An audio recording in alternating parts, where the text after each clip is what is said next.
مرة وأنا ماشي في الطريق، والله سبحانه وتعالى سيحاسبني على ما أقول. شفت واحد صاحبي، والله العظيم يا جماعة، إذا نظرت إلى هذا الإنسان تيقنت أن جبال الدنيا كلها قد امتلأت بالهموم والأحزان وقد حملها فوق ظهره. مهموم، أول مرة في حياتي أشوفه كده. كان معايا في الدراسة، بعد كده قابلته، انت عارف انت، بسلم عليه بقول له مالك كده؟ بكى. بيقول لي يا شيخ انا الهموم والاحزان احاطت بي. قلت له طب احكي لي بس ايه اللي حصل؟ قال لي انا التجاره بتاعتي خسرت، وصحتي في النازل، وما خطبتش، وما عنديش شقه، والدنيا عندي بايظه تماما. يعني شوف، انت عارف انت اللي بيتمنى الارض تشقه وتبلعه، في ناس كده تلاقيها ماشيه خلاص الهموم قد احاطت بها. والله العظيم يا جماعه انا نصحته نصيحه، وبعدها ما عدتش شفته الا بالظبط ممكن تقول بعد حوالي 80 يوم، شهرين ونص كده تقريبا. المهم قابلته، انا نصحته نصيحه، قلت له ايه؟ قلت له شوف انا انصحك نصيحه هتعمل بيها. قال لي قول يا شيخ. هو بيعيط بيبكي، حتى انا حاسس ان هو مش مركز معايا. فبقول له ايه؟ بقول له انا عايزك تروح البيت وتنام بدري النهارده، وعايزك تقوم قبل الفجر، مش بساعتين بقى ولا 3-4 ساعات. قوم يا عم قبل الفجر بما تستطيع، لو ربع ساعه قوم كده صلي ركعتين، وادعو الله عز وجل بهذا الدعاء، بس انا عايز الدعاء ده يخرج من قلبك. قال لي اقول ايه؟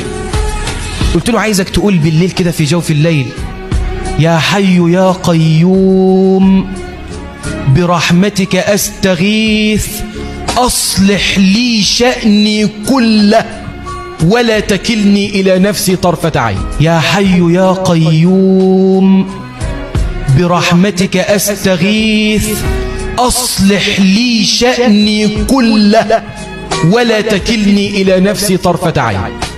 سلام، دعاء جميل قوي. يا حي يا قيوم برحمتك أستغيث أصلح لي شأني كله ولا تكلني إلى نفسي طرفة عين. وسبته ومشيت، ما قلتلوش أكتر من كده. المهم بعد شهرين ونص قابلته، والله العظيم يكاد النور يخرج من وجهه. أول ما شافني مش هخبي عليك، جه حضني كده وقام شايلني من على الأرض، والله زي ما بحكي لك كده. تمام؟ بقول له خير كده، بشرني ايه اللي حصل؟ قال لي بص يا شيخ انا دلوقتي معايا كذا محل، كل محل واقف على رجليه. بعد ايه؟ بعد شهرين ونص. بيقول لي وربنا رزقني بشقه جميله جدا جدا جدا، واللي اجمل من الشقه ايه؟ قلت له ايه؟ قال لي زوجتي، ربنا رزقني بواحده بنت حلال بتتمنى لي كل خير، واهلها طيبين جدا وهيشيلوني من الارض كده شيل. تمام؟ وبيقول لي انا كنت قالب الدنيا عليك وعمال اتصل بيك تليفونك مغلق. قلت له ليه؟ قال لي انا فرحي بعد اسبوع، عايزك بقى تيجي تتكلم في فرحي. بعد قد ايه يا جماعه؟ بعد شهرين ونص. انا بقول لك الفرج قريب جدا، بس الزم هذا الدعاء اللي هو بيقول ايه؟ يا حي بالله عليك انت تقدر تعمل اي حاجه في طرفه العين دي؟ انت عارف يعني ايه طرفه عين؟ كده شايف ان انا بعملها دي طرفه عين. انت تلحق تعمل حاجه؟ مش هتلحق تعمل حاجه في طرفه العين دي. ومع ذلك النبي صلى الله عليه وسلم يعلمنا ان احنا نطلب من ربنا ان هو ما يسيبناش لنفسنا طرفة عين، لان لو سبنا لانفسنا طرفة عين نهلك ونضيع.